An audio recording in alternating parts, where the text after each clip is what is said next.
Hey guys, Dr. Ryan Lowery coming to you today, and oftentimes we post a lot of positive, good stories, and that's done for a reason, right? I talk a lot about making positivity louder, perspective, and I get a lot of people who send me stories, a lot of people who reach out and are always looking for those good news articles because we're so hyper focused on the negative that I try and shine light on some of the amazing things that are going on around the world. Well, this is one article that got sent to me a ton, and one that I actually saw, and I wanted to do a video about it rather than just post it because there's some negative aspects that have been brought to light with this article that I feel like a lot of people would have just jumped on and said stuff about, but I want to explain it and give more context and really unbuckle the entire conversation.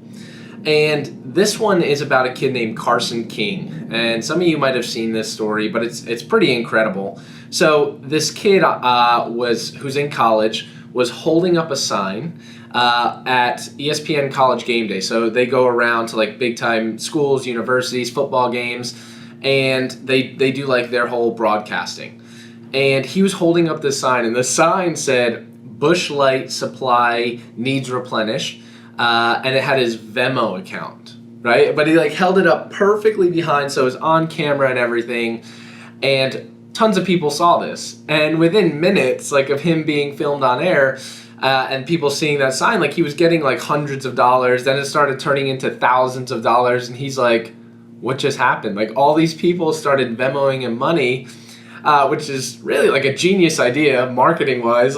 He was just looking for a case of beer to continue on his festivities as a college student and go to the game. But he ended up getting thousands and thousands of dollars, and it started pouring on. Well, what Carson did is he said, "You know what? This is incredible. I'm overwhelmed." He took enough money to buy one case of beer, and then he said he was going to donate the rest of it to the Stead Family Children's Hospital in Iowa City. Amazing, right? So I want to pause there because typical, if you look at it, a college kid who's just probably eating ramen or eating Easy Mac or eating out of the cafeteria to get thousands of dollars, it'd be easy for him to just go, "Oh, you know what? I'm just going to walk away, keep this money, and now I have beer money for the rest of the year. I can go out and actually get some good groceries or things like that." No, he said, "I'm going to take enough for what I just wanted, which was the case of beer, and I'm going to donate the rest." So incredible act of by him to go forward and do that. Well, when he announced that, tons of donations came into this kid's Venmo account, literally hundreds of thousands of dollars came into his Venmo account. And then people started taking light of it, right? And started noticing it. The Anheuser-Busch company jumped on board and they said, "You know what? We're going to match whatever you raise." And then Venmo jumped on board as well and said, "We're going to match whatever you raise." Long story short, to date, they're at $1.2 million that is now being donated because of this one guy's sign he's holding up and that gets captured on camera and it just goes viral. Right? So there's a lot of lessons to be learned here, one of which is he was in the right place at the right time and had the right pitch for people to go, "Oh, cool, let me buy into this." And then on top of that, did something extremely good out of it, which huge kudos to him for doing that. Now, the negative side of this is what happens when you get a lot of spotlight, right? People start to dig, they start to uncover, they start to look deeper. And this one group, it was the Des Moines Register, this guy named Aaron Calvin, because he was on a lot of interviews, right? He was starting to get interviewed by people because donating $1 million or raising $1 million is no small feat. And he was going on these interviews, being interviewed, podcast, TV appearances, everything, right? So he went from just a kid making a funny thing to just trying to raise money for beer to this celebrity, this huge sensation, this Iowa City legend overnight. And so he does it. He's just going on answering these questions, and for him he was doing the right thing. Well, this guy, Aaron Calvin, starts digging, and finds tweets by Carson King from 8 years ago. Literally when he was a sophomore in high school, when he was 16 years old. The kid is 24 now.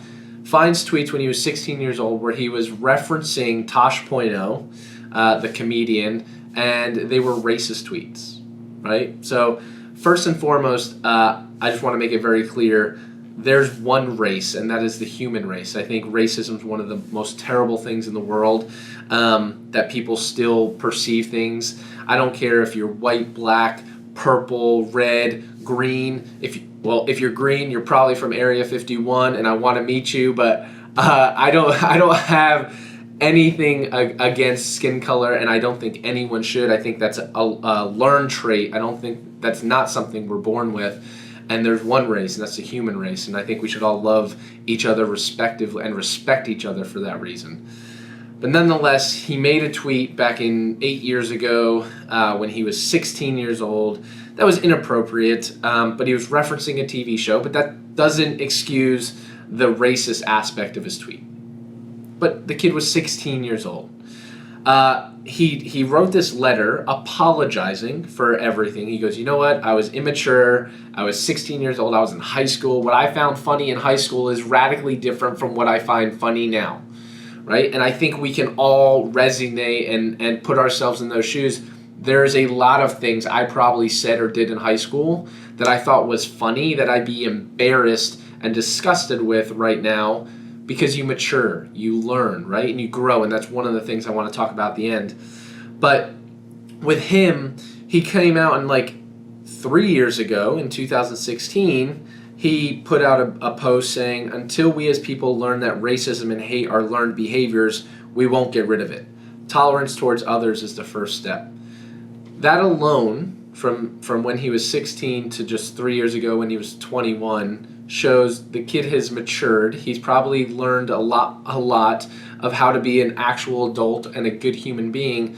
And I just think people take stuff out of context. So for me, it was more like this reporter was trying to uncover and dig up anything. And like I said, it doesn't excuse the fact of the matter of what happened, but it was 8 years ago. He was a kid, and I'm sure all of us at some point in our lives, there are things, like I said, I'm embarrassed of. We used to call people, I hate the word even though now I can't even say it, but FAG, we used to say oh, you're that, thinking, using it in a derogatory manner when we're young or when we're in high school, because we're immature and it's nonsense, right? And it's used in a derogatory manner.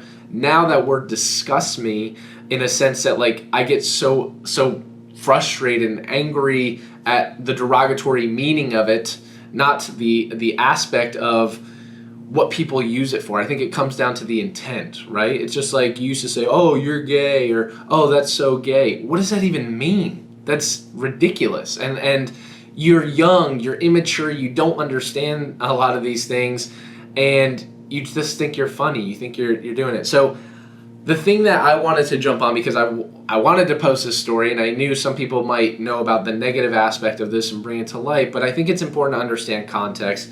I think I can only judge someone based on who they are today, right?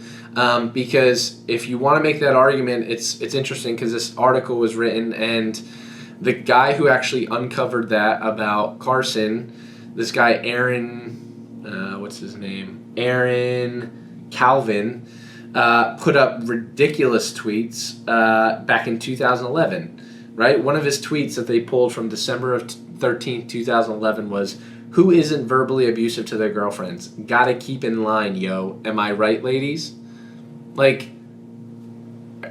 Now I'm sure he's a very different person. That's a dumb tweet and ridiculous. But he's trying to call out this kid who just did this incredible aspect or feature of his life where he raised $1 million and still raising money for a children's cancer center.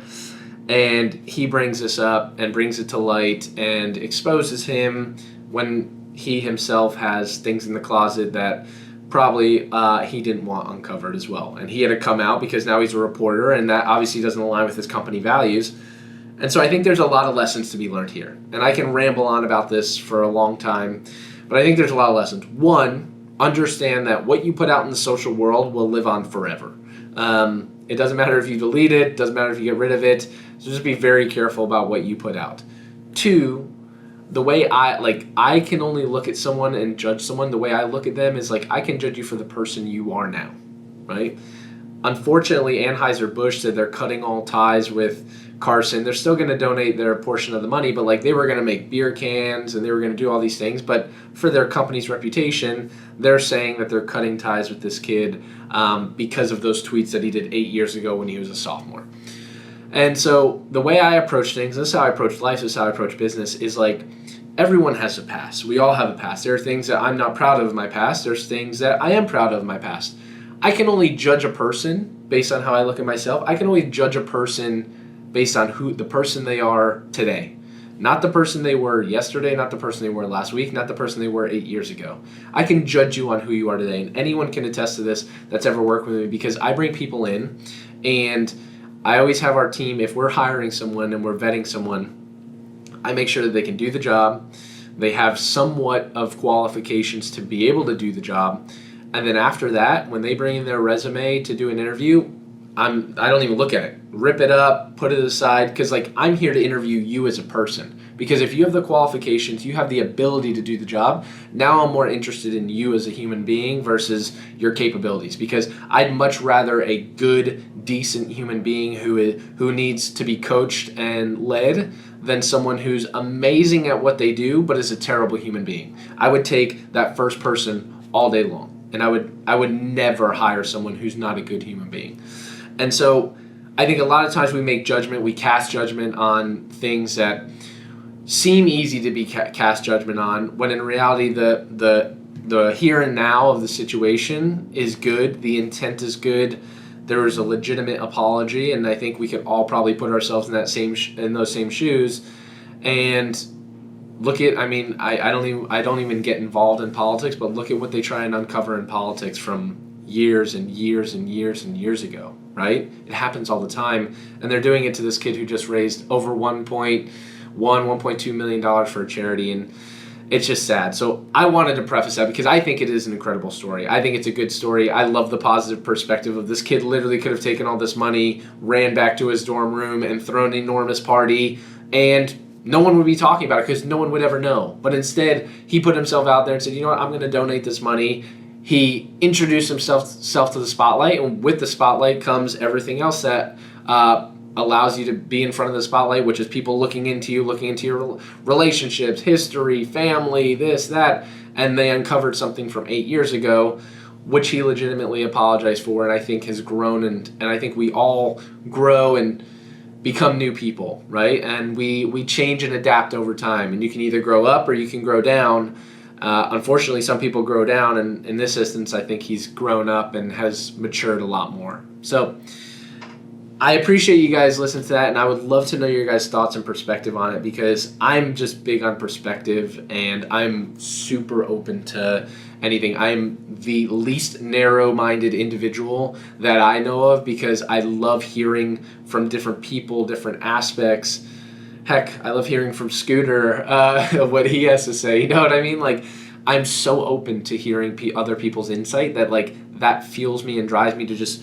For me, that's how I operate. And this was one of those scenarios where I didn't think it was appropriate just to post the picture without giving proper context and proper understanding for people to understand my thoughts on the entire situation and why I think we should be focusing on what this kid's doing now, not negating any of the negative aspects of what's been done in the past, but focusing on who he is today as a human being and the good that he's doing in the world, and how many lives will be changed in a good way, in a positive way, because now there's $1.2 million being donated to a hospital that would have never been donated had he had not made that sign, stood behind the right exact position that the cameraman angled at college game day, and he got that sign on TV. You know what I mean? So I appreciate you guys. Love y'all. Let me know what you think down in the comments, and I'll talk to you soon.